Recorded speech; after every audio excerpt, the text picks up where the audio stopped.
Daily is daily Vikings entertainment. We just want the Vikings to win a Super Bowl before we die. I will ride with this group. Seriously, man. Please. And away we go. Good morning. Hello. Happy Monday. This is Purple Dailies Before I Die. I'm Jesse. He's Jason. He's Leighton. I almost combined it to like a Jayton. I kind of like I heard that. You heard that? Jayton? That'll be our LLC's name, I guess, when Leighton and I eventually start a big financial company. Exactly. Can I just get in on that mostly for the financial aspect of it? We'll look at investors. Okay, that's fair. I want to make money. I don't want to like give you guys any, to be clear. I'm just going to get in on it so I can just work my buyout and then be terrible at my job and then get my buyout. As we discussed, right? Like just exactly. Like that seems fair. You can pay me to go away, which works out wonderfully. Bye week for your Minnesota Vikings, but still plenty of football. How much football did we watch, boys, yesterday and into today? Were we pretty tuned in, or do we take the bye week off ourselves? Afternoon slate, and evening slate. We took a little mini vacation to Duluth, so I was driving back during the London game and most of the noon games. But we did listen to and watch Justin Fields take a game-losing sack from a quick trip in, I don't even know what town we were in. I'm still learning my way around here, but up north. Northern. What about you, Leighton? How much football? Yeah, I watched all of it. Locked in. Every down. I watched all of it. That being said, how did you guys feel about the NFC teams in particular? Now, you've had a couple games to assess the Vikings, watching the other teams in action. How are we feeling about the Vikings' chance in the NFC and down the stretch? Leighton, we'll start with you. Yeah, honestly, the NFC is loaded right now. I mean, when you look at the standings, there are some kind of bottom feeders like the Saints and the Cardinals, but even those teams are frisky. They're not automatic wins. And then you look around at the playoff picture and it's actually wide open. The Vikings are plus 250 according to FanDuel right now to make the playoffs so you have the 4 division leaders who will get an automatic bid, and then you have the wild card, and the Falcons, Commanders, Seahawks, Lions, and Rams are all wild card teams that have better odds to make the playoffs than the Vikings right now. And it's not like a crazy, like plus 250 is not if that happens, that's not a crazy feat. But the fact that they have, 5 teams in front of them for the wild card spots is pretty crazy. And obviously there's only 3 to go around. But luckily for the Vikings, they play the Seahawks, Commanders, and Packers. So, you can hopefully get some tiebreakers there. We already lost to the Falcons, so that'll be big going down the stretch. But with the way the NFC looks, I think the Vikings are right in the mix with the wild card teams, and to even have an outside chance at winning the North too. It's just their schedule is tough and the Packers is a lot easier. So if the Vikings get healthy, they're going to be able to compete with any of these teams competing for a playoff spot. We'll talk about the health and the returning as we head back into action this week. But Jason, what do you think? Feel like the Vikings have that good chance to be in the playoffs, and considering the opposition coming up here in the next month? Yeah. I mean, I think holistically, the league is all product this year is more parity than maybe we're used to seeing. And there's a lot of factors in that. Burrow, Lamar getting hurt in the AFC, things like that. But then you look at kind of just interdivisional games going on and things like that. I think the NFC North might be like one of the more inconsistent divisions in the NFC. We thought that it was going to be like this powerhouse, and the NFC West is just really impressive. People forget, for as impressive as what Seattle's doing, San Francisco has the same record, and technically I think they're the division leader based on tiebreakers right now, and they haven't even had Purdy since. How long ago did they lose Purdy, Leighton? Do you remember what week he's been down? They've been rolling back for a minute. Then he came back for a game and then he injured it. So So I mean, they've been rolling with a ton of injuries. Obviously, losing Fred Warner yesterday is going to be a factor. But I feel weirdly enough, I feel less confident in what this overall Vikings team is now than I did at the beginning of the season, because we haven't really seen the full product yet. Like, we haven't seen all of the key players, and injuries happen, but even from the jump, we were down a number of guys. But I also feel like the NFC is more wide open than I expected it to be as well, because it's so inconsistent and there's so much parity happening. I think Like the Packers, yeah, they won yesterday, but there was nothing impressive about what they did to me against the Bengals team. Like, and the Lions losing to the Chiefs. Yes, it's the Chiefs, but it's also the 2025 Chiefs who've been radically inconsistent. So we're still only 5 weeks in. I'm still somebody who says it's very early on in the season to make a consistent judgment because teams, we started 5-0 in 2016 and look where that got us, right? So yeah. I feel better about our chances against the conference, even though if I'm not 100% as confident in the individual team with the Vikings as I was preseason. Not to sound like a ESPN morning talk show here, but like, brother, who's the best team in the NFL?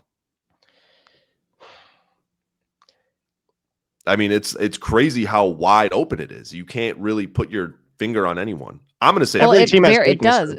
It varies each week, right? Like you go into that week being like, oh yeah, this is it. And then you watch them drop an egg and you're like, what the heck happened here? Like it's a week to week scenario.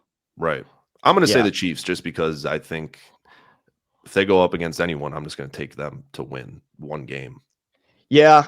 I think Buffalo's still very impressive, even with, having lost, but I still think that's a team that, as far as like the full look at the season, they're a team I'm expecting to make it very far.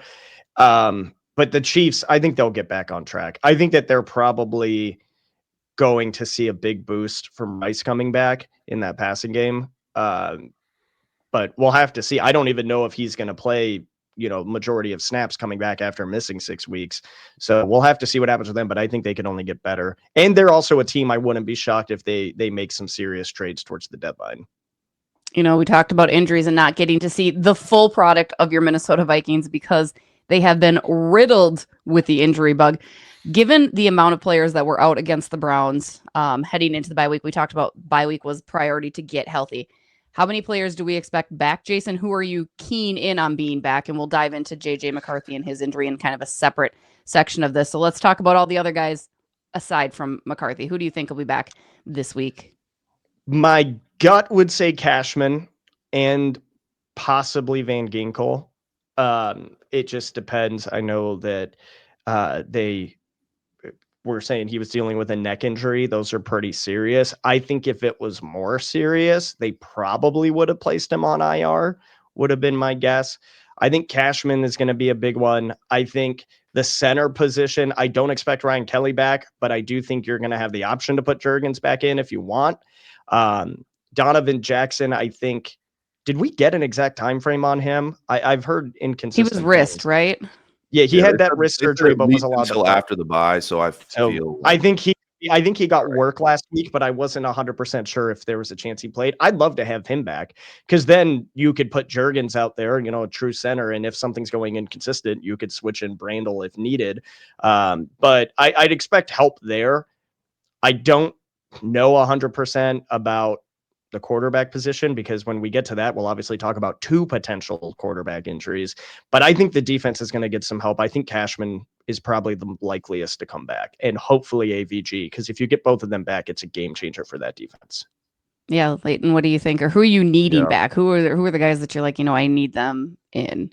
Yeah, I think obviously the offensive line would go a long way, especially if Brian O'Neill is able to get back, Donovan Jackson too, and then we're able to see at least 4/5 of that offensive line that everyone was talking about in the offseason play. So that would be big. But obviously Cashman and Van Ginkel, because those are the two, those guys help the most with what the Vikings are struggling with right now. Blake Cashman and Andrew Van Ginkel with the run and the quick game. I mean, Van Ginkel can almost shut down a side with screenplays and short passing with his drop back ability and ability to make a catch. Like there's some guys that play the position in the NFL that will drop back, but they're really not a threat to make a play like Van Ginkel can, to where, he's able to get in the quarterback's head with having that pick six ability. And then Cashman is great in coverage. He's great covering the run too. So those two guys to get back on defense would be very helpful against, an Eagles run game that has been struggling, but could light it up at any moment in time. And would I be shocked if they did it against the Vikings? No, because that's just something that happens against the Vikings. Just tends to happen against the Vikings. J.J. McCarthy, let's talk about it. is this the week he returns from his ankle injury? Do we see JJ slinging the ball against the Eagles come Sunday?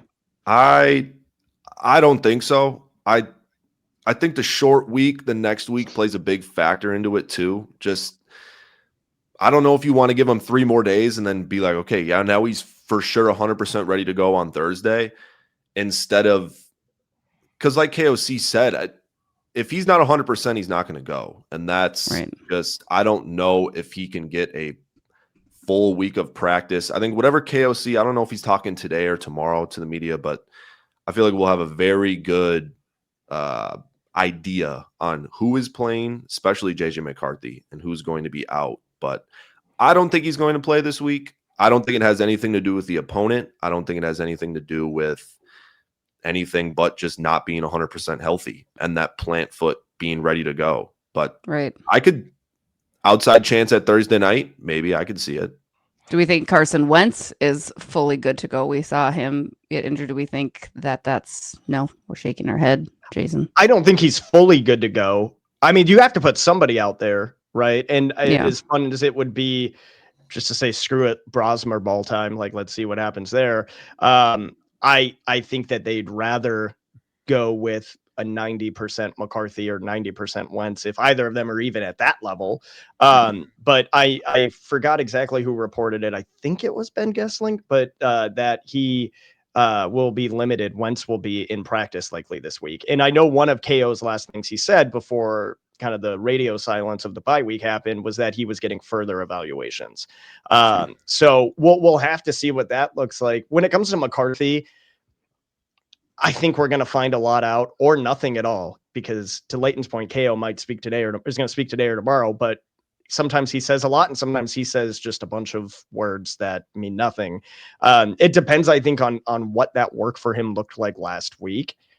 I think, though, if he's healthy, you got to get him out there, because otherwise we're pushing the Lions game is his return in Detroit. And I think that gives you a grand scope of, I believe it's like 11 or 12 games that you'd get to really evaluate and develop him this year. And also, personally, I really want to see him play against Harbaugh. That's a matchup I think all of us were looking forward to, just for the narrative. But I do think if he's ready to go and if KO sees what he needs to see out of him, it's just, we have no way of knowing, especially with the bye week being last week and everything happening behind the scenes. I think we're in for probably some surprises, not just with the quarterback position, but with players who might come back we're not expecting, or players who might still be out that we're not expecting. Right. If JJ is healthy and he goes in, he's your guy. How long of a leash does he have, Leighton? How much are we going to kind of give him that leeway? Because he's feeling his way back. He's going against a tough opponent. Like, what is the expectations fans need to kind of have for JJ without over panicking, as we tend to do on the outside? Yeah. I think the easiest way to look at it is that he's the starting quarterback, and until it gets to a point to where he is losing the team games, and it's very obvious that he is the problem, and that we would be better off with Carson Wentz playing quarterback by a long shot, he's the quarterback.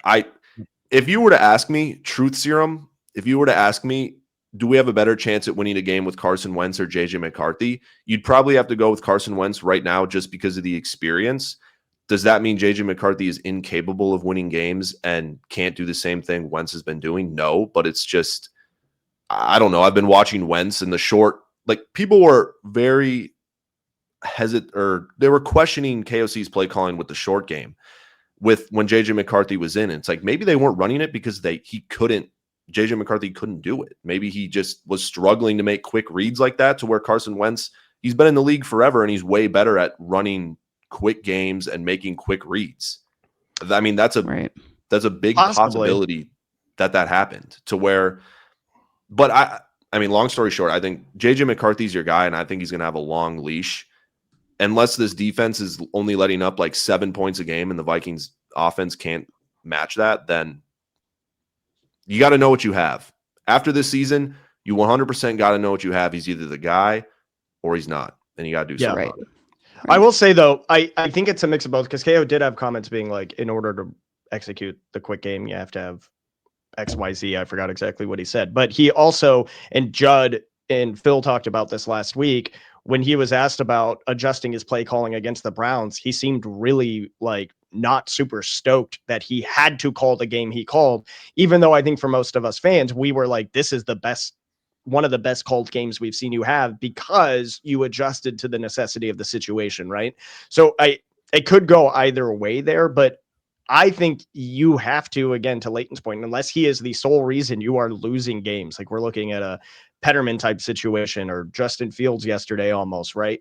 Then you have to let him in, because for better or worse, and like we'll be able to assess this postseason, certainly not now either way, the Vikings went all in on McCarthy. Right. You let Darnold go, you let Jones go, you didn't go with Rodgers. Like, they fully said, this is our guy. I cannot imagine, and I've seen people say, well, maybe they thought he was further ahead, that Kevin O'Connell was fooled for 6 months of team offseason activities and preseason, or pardon me, only played a drive in the preseason, but training camp, and suddenly was like, oh no, this guy's not ready. Like, do you think KOC would not have identified that much earlier? Do you think that this guy just faked playing one way through practice and was like, the implications there are kind of crazy. They made their decision. You let multiple pretty dang solid options at minimum go out the door. Okay, let's see if that decision was the right one. And if it isn't, then you either pivot to, all right, we're taking another shot at a young quarterback, or you look at a veteran quarterback who's in a situation that they need out of, and you make an aggressive trade to get one. Because if JJ McCarthy doesn't work out, I would guess Kevin O'Connell taps into what worked in LA for him as the offensive coordinator. And he goes the route of, all right, I'm not going to waste a roster again. We're going to go be aggressive and get a guy. But you have to be able to have enough game experience to make the right decision to do that or not. Yeah. I mean, good news is you're at the bank. So we know what the fans can do to the opposition. How loud is it going to be in there, Leighton? How loud does the fan base need to be to give the Vikings that upper edge over the Eagles? I mean, it's got to be loud. There's going to be Eagles fans. There's going to be so many Eagles fans. And, 2-2 since that NFC Championship game that every Philadelphia fans just absolutely loves to bring up and just remember every single time the Minneapolis Miracle is mentioned. Anytime Minnesota is mentioned, they just love to, 38-7 right in our face. But you can, I mean, is this a rubber match? Maybe they're 2-2 since that game. So I don't know. The Vikings fans need to represent. They need to hold their ground, because Philly fans can get crazy. But you also have to remember, this isn't Philadelphia, so don't let them walk all over you. You have them outnumbered. I mean, I'm not saying do anything crazy. Whoa, okay. But you know what I mean? Like, come on now. We got a good team too. Let's Leighton's hold our ground rallying here. the crowd, the troops. He's like, let's go. Be Minnesota nice, but don't be a pushover and let people absolutely. That's what I'm saying. Yes. Yeah. Exactly what I'm saying. Yeah, and I'm not saying don't do anything crazy. I'm just saying, like, come on now. Let's not let them come into our. Don't let them come into our trap and take over our trap. Is basically what I'm saying. You know what I mean? I would agree. To sum it up, I think. I think the number one thing that Vikings fans do very well is they are very loud at the beginning of the game. And I think sometimes, depending on how the games go, and it's really easy to settle in, we can't do that against the defending Super Bowl champs. And we can't do that against a team that plays the type of aggressive football that they do. Aggressive in quotes, when you're doing 4 tush pushes back to back. But I do think the interesting factor will be when US Bank Stadium is rocking. Typically you see a lot of false starts, things like that. Apparently the league is just not interested in calling those on Philly half the time. So I don't know how much of an effect we could have in that sense. But I will say, if you're going to the game, don't let that be a factor. Just be loud, cause chaos. Let's, show them that US Bank Stadium is a difficult place to play. And let's make it as easy as we can for the Vikings to get true home field advantage, even knowing, to Leighton's point, that there's going to be a lot of Philly fans there. It's funny. This is a tangent, so bear with me. And it's a hockey tangent. I'm sorry. I can't help myself. But Jacques Lemaire, Minnesota Wild legendary coach, started with the inaugural season, was telling a story about how Minnesota fans, he loved them, but they were too nice. He said he went into San Jose one time, and the San Jose fans were so yelling at the refs. And so the refs were giving more calls in favor of San Jose. And so Jacques said, that's what the Minnesota fans need to do. They need to be mean so we can get the calls too. You can't be so nice. You can't be so just there. Sometimes you got to be passionate and riled up and fury, not Minnesota nice. So, see, that was relevant. I made hockey relevant to football. It was good. It was a good. It is. Full I circle. agree. I agree. Right? Vikings fans are way too nice. They're just get a little snarl. Yes, exactly. It's nothing Hey, wrong with one of the most. Obviously, whatever we've been doing the last however many years isn't working, so we need to switch something up. Some of the best hospitality in the league, bar none, but definitely let's be aggressive, especially when the team's on defense. Maybe a little quieter when the team's on offense, and we'll be good to go. I think we go pink locker room. I think is it Iowa City that does it? Yep. There's some college team that does the pink locker room. I think we need to get on that train. Yeah, so the visitors just feel disrespected. Most teams do that. Like, it's funny because I've had visiting teams that come to play the Wild, and the Wild's locker room is fine. It's nothing nice, but it's nicer than most other visiting rooms. They're like, this one's nice. Like, we don't feel like we're just sitting in a closet. Like, yeah, that can't happen. You should. Yeah, can't do that. Yeah, janitor's closet. Like, it needs to be bad. Yeah. Individual outhouses for their individual lockers, and old ones, like beat up, like not in good shape.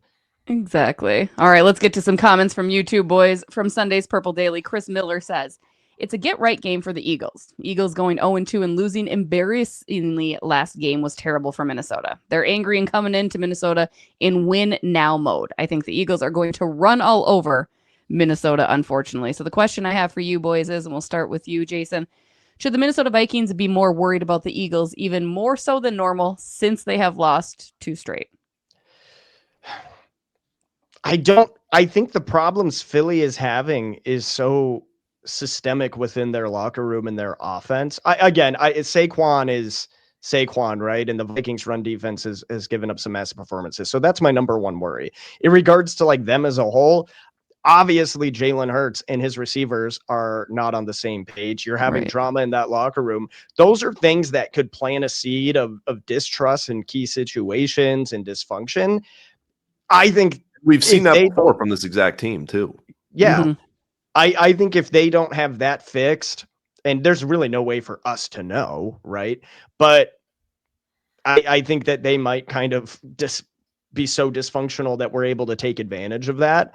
I don't know if I'd say, I'm sure they're frustrated, but I think from what I'm kind of seeing and what we've been hearing, I think that frustration might be pointed inward towards each other more than it is going to come out on an opponent. I could be wrong, but it just definitely seems like there's some dysfunction that could actually do more harm than good for them. Yeah. Leighton, what do you think? Yeah, I agree with that. And I mean, hypothetically, you look at the roster and you look at Saquon Barkley and it's like, oh, these guys could run over. They could run all over the Vikings. Yeah. But in hindsight, it's like, well, they haven't really once this season yet. So why would they start now?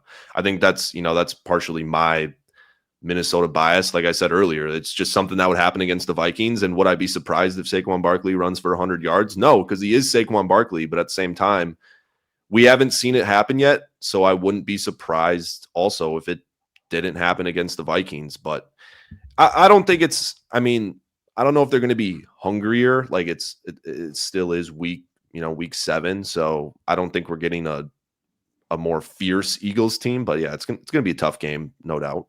All right. Yeah. From Thursday's Purple Daily, MS9 says, golden age of quarterbacks is a ridiculous take.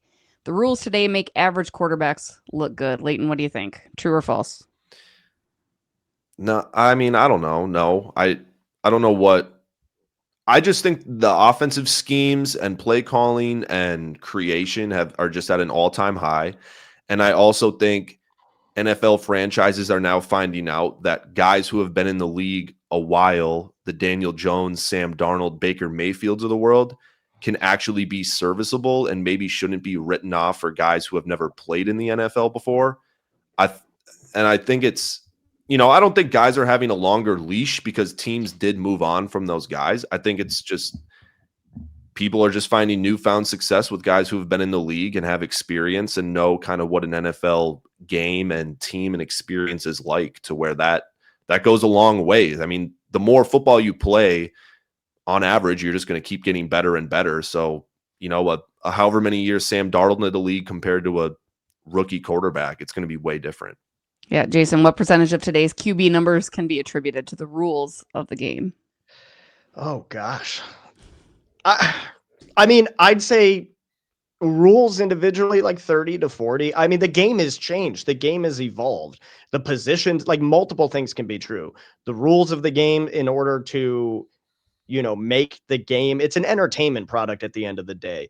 More exciting, the ways quarterbacks are developed from even middle school age in order to get to the NFL or be elite in college. That's changed. To Leighton's point, offensive play calling's changed. Head coaches are younger, more innovative. There's a number of different reasons. I mean, I'm still biased. I might be a boomer here, but I still think the age of watching Peyton Manning and Tom Brady, Phillip Rivers, Ben Roethlisberger, like that for me, like as far as like prototypical, Mike Vick in that era as well, like just exciting quarterback play.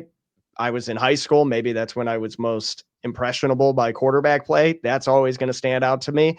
But I do think now, like your average floor is typically higher. But it's going to be really interesting. This will tell us it's going to be a long time before we find this out. But to see how many of these quarterbacks are going to be Hall of Fame eligible or actual like considered first ballot. I know you can look at Mahomes and Josh Allen. Probably, would you say Lamar at this stage, Leighton, in your opinion? 100%. He's for sure a first ballot. Burrow may have an argument if he's able to consistently stay healthy, right? Like, it's going to be interesting. We thought it was tough in the era that I was referencing, but a lot of these guys are able to put up bonkers stats on a week in, week out basis, or even some guys who maybe aren't consistent can do it here and there. So I would say it's a mix of things. I just think the game's evolved in every way. The rules, the coaching, the scheming, the way QBs are developed. I just think it's a different age. I'm biased. I had a lot of fun growing up in, the mid 2000s, 2010s. I thought that era was really fun. I just think the game's different. It's quicker in a lot of ways. This just lends itself to the player development. Like you said, I think that's the biggest thing. Like athletes today are so different. The way they treat themselves, the way they prepare, the way they train, like they take it so seriously. I laugh at like you talk, and again, we'll go back hockey because that's what I am in more. But guys used to have Cokes in the locker room and smoke cigarettes during intermission, right? Like between periods, like it was just, they didn't take care of themselves. Preseason actually meant something back then because they were so out of shape from the summertime. Whereas now guys are training year round, plus quarterbacks in particular, so versatile. Like they can do so much. It's not rare to have a quarterback that can throw and run anymore. That used to be such a rarity, right? Like Mike Vick was one of the best to do it, but since then there's more and more coming out. So it's fun. It's definitely evolved. It's been interesting to see. All right, I got one final. What? I was just going to say, even like some of the least mobile quarterbacks are expected to have to be at least mobile enough to keep the play alive or move the pocket, right? Like I'll never forget watching Kirk Cousins run for, what was it, like a 20-yard, 15-yard touchdown in KOC, being like, get out of bounds. Oh, and like just being shocked. Like it's just different what your expectations are now. All right, before we wrap up today's show, boys, I want to hand the mic over to Jason. He has a little epilogue, if you will, that he'd like to speak directly to the NFL in regard to his sweet baby boy, Will. Please go. Our sweet king, the bright shining star that we all thought maybe had wronged us or betrayed us, but it turns out we betrayed him, Will Reichard. So you're going to consistently see people disagreeing about this from the moment it happened as far as Wiregate 2025. Per Jordan Schultz reporting, though, both the Vikings representation, their front office, and Will Reichard's agent talked to the league. The league admitted they missed a call, and they're not going to do anything about it. Now, I do see people saying, well, it'd be dumb if they counted the field goal. Nobody's asking for that. That would be insane. You can't count a field goal that didn't go in for any reason. However, if you said that the kick should have been redone, just count it as a non-kick. In today's NFL and how contracts are set up, Pro Bowl voting, awards recognition, all of those factors, these things are consistently counted by stats and advanced analytics, things like that. to go from being 100% on the year to suddenly not having that because of a admitted missed call by the NFL. Nobody's asking you to call it a make. Just call it a no kick. But the NFL's apparently refused to do that. Apparently the Vikings front office and Will Reichard's agents are not pleased with that, which makes sense. But I'll just say this, just in a general sense, in 2025, there is zero excuse for the NFL not to be able to identify these things earlier and sooner and make the right call. The amount of technology, the amount of cameras, everything that they have, if they admitted they made a mistake after, they should have been able to identify that mistake in the moment. Not just with this instance, but any type of situation that could affect the game. The NFL has to be better at that, because at the end of the day, they are costing people money, recognition, whatever it might be that they've earned, or that they should at least have a chance, in this case, to do a re-kick. And I'm going to say, get it right. It goes back to the problems that you're having with these overseas games and the field conditions and all. I mean, it's just a number of things. No clock, Ireland. Right? Like, yeah. There's all of these other game semantics. They need to be up to par to what you expect here in the United States, or you can't do them. Like, that's just, it's period blank. Like, you're affecting the game, you're affecting the outcome, you're affecting stats, all of this, and it's inexcusable. So you need to make that right if you're going to continue to do it. I love it. I love growing the game. I think it's fun. It's a great idea. But then you need to have the same expectations and the same standards that you've already established here. There's no reason. And it goes back to my everlasting beef with replay assist, because it makes no sense when and when they can't use it. Yeah. I don't get it. Like, and then even last night, the Jared Goff reception for a touchdown, I'm not sure if you guys saw it, but they ruled it a touchdown for, I don't know, what felt like 5 minutes. And then the rules expert came on and was like, yeah, they're having a discussion on the field because that might have been an illegal procedure. So then they threw a flag 5 minutes later. But I'm like, someone's not in their ear telling them that that's the wrong. Like, they would have just let that play go. But someone definitely came on and was like, hey, that was an illegal procedure. Throw the flag. That's to where I'm saying there could have been someone in the booth being like, yeah, that obviously hit a freaking camera or, a wire. It's like, we need to change it. Well, think of it this way. That was the one game on. And same with the London game. It was the one game on in that time frame. The league office has at least, I'd say, 30 to 40 different camera angles and only one game at that time to keep track of. Mistakes during that are even, or just taking your sweet time or being inconsistent. The NFL has to have a more consistent, fair, better process. They have all the money and technology in the world. There's just no excuse for it at this point. Yep. Yeah. Fix it. Do the right thing. We're going to fix it, Leighton. We're going to fix it. Jayden LLC the NFL. Finance, to tie it all back together. We're going to buy out the NFL co-commissioners, and we're going to fix it. We're going to get it right. But then get fired so we can take our buyout. After we give the Vikings a Lombardi. First, you're going to fire me. I don't need to actually accomplish anything. However, this leads into a great, as we wrap up again, before I die. Remember how last week, guys, I said I gave my sweet little 8-year-old the tip in flag football. I said, don't look back. You just keep running, and you're going to get. Guess what that boy did today? As the QB, he did a fake. He did a quarterback sneak, ran up the sidelines, didn't look back, eyes on the prize. Let's go. Game-winning tutty for the 8-year-old. So before I die, in the future, he will never have to look back because he can just look at the Jumbotron. Exactly. Yeah. This is true. Didn't drop the ball right before the goal line? Just to make sure? And he even spiked it. He did a little gritty at the end. It was beautiful. God, it was just... Oh. Real quick, on that topic, if you are not watching the Chad Power Show on Hulu, incredible stuff. It is very good. Yeah. All right. Leighton, you'd love it. I love it. So before I die, I'm going to be a youth football coach, at least for one play, because clearly I know my stuff. So that's all I have to say about that. All right, guys. Big game Sunday against the Eagles at the bank. Be sure to check out all the rest of our Purple Daily content, Judd's Hockey Show, all the good stuff. We will catch you guys next week. Skol Vikings. And on behalf of Ross, Hennepin.